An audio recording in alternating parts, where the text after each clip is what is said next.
Hi guys, it's Val, Toxic Free. Welcome. Thanks for joining me today. Okay, so today I want to talk about a boundary. There's lots of different boundaries, and I want to talk about a certain one, which is texting people back. Now, the reason that I've thought about this one is because recently I've had something happen to me, and it always prompts me to do videos. A friend of mine, I've done a video about her before. She kept in touch with the narcissist after we broke up. Now, she knew how broken I was. And when I found out that she'd been keeping in touch with him, it really broke my heart because the loyalty or lack of it. And what upset me the most is that obviously on his side, he would be thinking, I've done nothing wrong because Val's best friend is still in touch with me. And I didn't want him to think that because, you know, they do that, don't they? They do think that they're the victim and that they have done nothing wrong. And we are the psychopath, we are the narc, we are the crazy lady. So my friend kept keeping in touch with him. I thought it would just be promoting that in his head and he would be thinking that, which hurt. And I think she should have left him anyway and not even bothered with him after that, because true friends should do that. It's a girl thing. It's a girl code. You know, if a bloke hurts your girlfriend, then you just dump the boyfriend. You just dump the bloke. You dump the friend. You just don't have anything to do with him. But no, you don't keep in touch with him. Anyway, she contacted me twice. Christmas and New Year. 2 texts, happy Christmas, miss you, happy New Year, miss you. I thought, no, I deserve more than that. So, and then she texted me, let's say 6 weeks ago. And this text was, please talk to me. I'm sorry what happened. Didn't mean to hurt you. Shout at me, scream at me, do whatever you like. Let's talk. So I did, I answered her. And we talked, and she just apologised for hurting me and for talking to him, and she just said, can we meet up for coffee? And I said, well, if I talk to you, you need to listen. And she was right, I'll call you next week, or the end, I'll call it, yeah, call you at the end of next week. 6 weeks ago, nothing. Now, what was that about? So that kind of prompted me to think, I haven't replied to her, and this is what I want to talk about today, is I'm not going to reply to her because her silence, her lack of communication back gives me the answer. So me asking her what's the problem isn't going to help, because I've decided that her lack of response is the answer. I don't need to get an answer from her. I don't need to text her and say, why haven't you called me? Why haven't you communicated back with me? Why haven't you arranged a coffee meeting so we can chat? She's cleared her conscience, obviously. She said her little bit. She feels better about what she said to me. And she probably doesn't feel that she needs anything else from our relationship. She feels better, and that's the main thing, isn't it? That everyone else feels better. So she hasn't gone out of her comfort zone to call me back and say, look, let's meet up. No. So that's it. I'm done. And that's what's prompted me to do this video. It's just the small daily things that we need to try and kind of get control of. Toxic people, we meet them all the time. We have boyfriends, girlfriends, colleagues, you name it. A lot of them are toxic, some narcs, some toxic. And a lot of the way we all communicate nowadays is by text and emails. So this is kind of what I want to talk about. And I've written a few things down. I don't like writing, I don't like reading stuff, but I'm going to keep going to my notes. Us empaths are always wanting to help, aren't we? We always want to fix things. We're fixers, we're people pleasers. But as long as we are pleasing the right people, I think we please the wrong people continuously. Actions speak louder than words. Silence speaks volumes. This is what I want to talk about. We don't actually listen to the silence. We don't actually look at the actions. We're too ready to answer with our emotions and see what's in front of us and then just reply to that. We need to stop and think, which I've said before in another video. Actions speak louder than words. What does that actually mean? It's a quote we use every day. It's a quote we hear. It's a quote we read on Facebook. What does it actually mean? Actions speak louder than words. It means actions are the truth. Words are the lie. That's how I see it. Anybody can say they love you, but it's the actions. It's the actions around that. So anyone can say they love you, but it's the actions of actually proving they love you. Words are cheap. So we send texts and we don't get a reply for weeks on end, and we sit there. We send texts and we don't get a reply, and we sit there for ages and we wait and wait, and then we send them a text. What's up? Are you okay? What have I done? Have I upset you? You know, are you okay? I'm worried. Please answer. And we go on like that. And what we're doing is we're giving a little bit of our value. Every time we do that, we give a little piece of our value away. We give a little piece of our power away, and we give them more control. We're just asking for crumbs. That's all we do, is we're prompting replies from people. We should listen to the silence. To me, if they're not writing back, to me, if they're not texting back, I don't care. That's our answer. And they might text back with a quick reply. This is mainly just to keep you hanging on. This is mainly so that they are probably busy with another supply. They're probably busy doing something else. They don't care. But they'll text back with, can't talk, been busy, run out of credit, sorry, Han, ring you later, in a meeting. That was another good one I had a lot of times. And that's just to shut you up and just to put you off and hold you there so that they can come back to you in the future when they want. Busy. Like, we've not asked them to bloody paint the spare bedroom, have we? 30 seconds it takes to write a text, wherever you are. If you're in a meeting, you can quickly text under the table. Anything. If somebody cares and truly loves you, they will text back.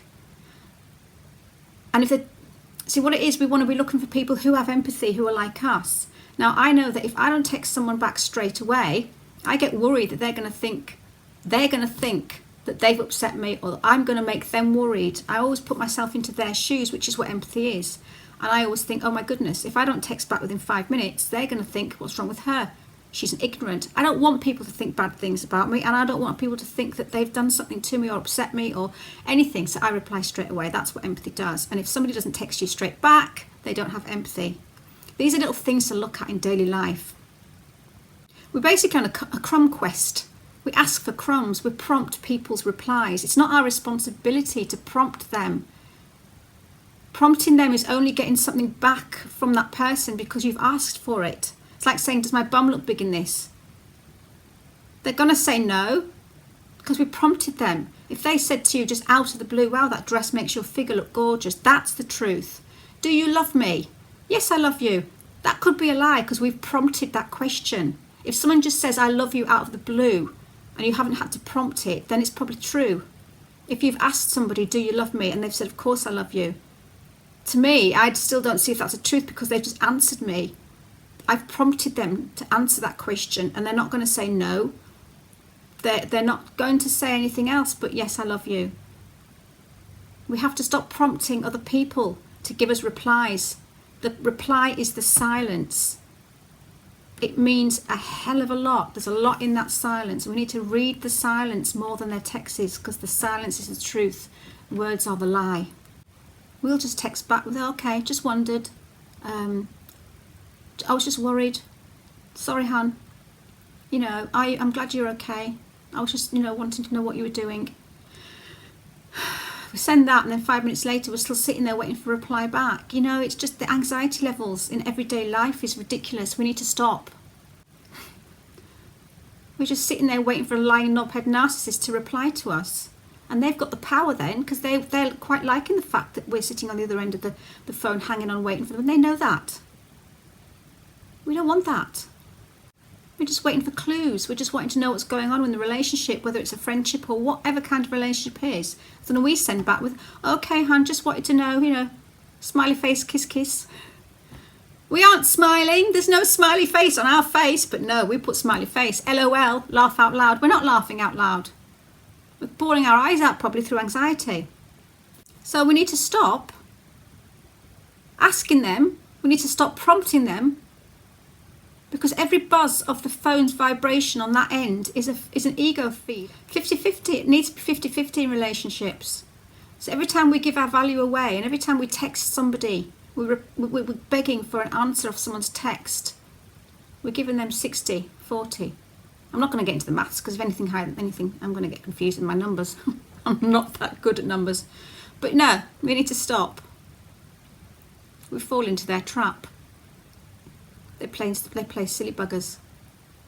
And the worst thing is when you do text them, they start shouting at you, for God's sake, woman, I'm at work, leave me alone, stop texting me.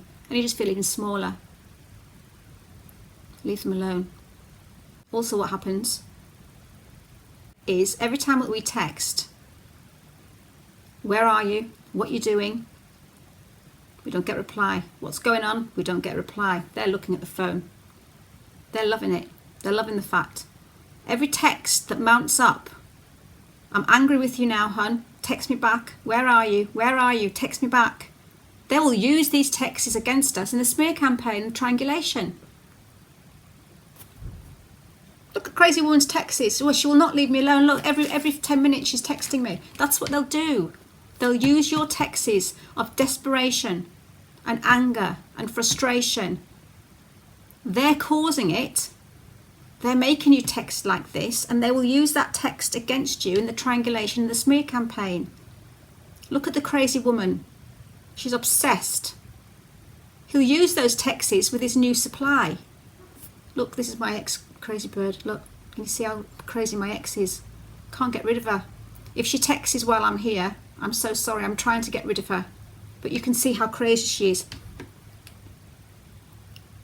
He'll use your texts against you. Be careful what you text, because it's text. It's there forever. If someone values you or likes you, they'll reply to you because they'll be in the same boat as us. We're getting paranoid the fact that they're not replying us back because we like them, and we think we want that person so bad. We're begging for crumbs. We want somebody on the other end of the phone who feels the same.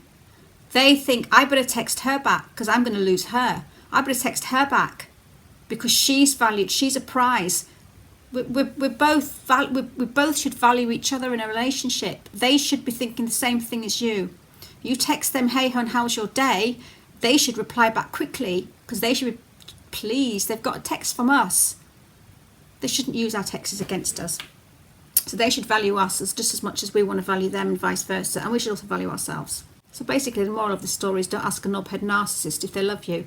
Don't ask a knobhead narcissist to tell you the truth. You won't get it. Their actions should have been the answer. Their silence should have been the answer. Read the silence, read their actions, don't read their texts. Liars. They want you to worry. They want to keep control of us. We need to leave them alone and let them contact us. And if the true value is there, and if they really care about us, they will text us back.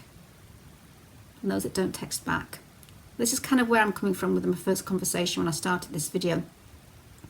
I could quite easily text my friend and say, I thought you were going to meet me. I thought you wanted to talk to me. I thought you cared. I've got the answer. 6 weeks now, I've got the answer. The answer's in the silence. She doesn't give a shit. So, don't ask.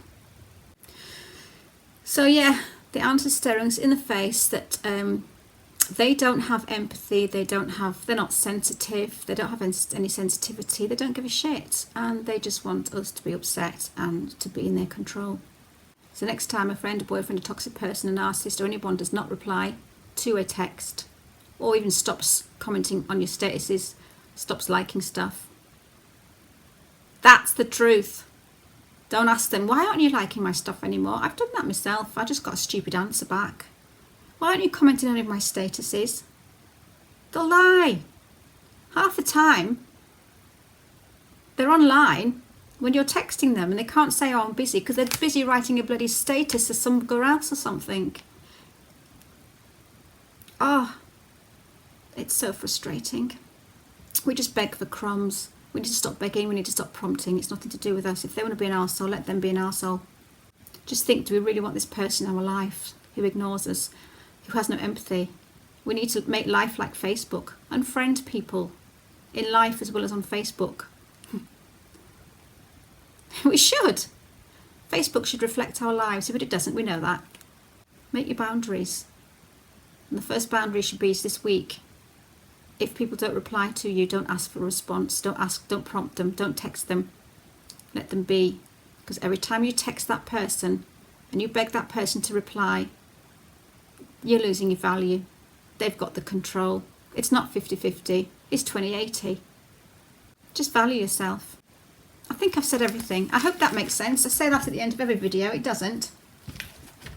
But we do need to stop We do need to stop devaluing ourselves, because they should value us. They should think that they should reply to us just as much as we want to reply to them. And if they don't, they're arseholes, and ignore them, let them go. So no, I'm not going to reply to my friend who's not replied to me for 6 weeks, because like I said, the answer is there. The silence is the answer, guys. The actions are the answer. The texts are the lies. Thanks to all my subscribers. Again, if you do put a comment, it'd be brilliant to know where you're from, because I just love to know where people are from. So there you go. Take care. Stay safe.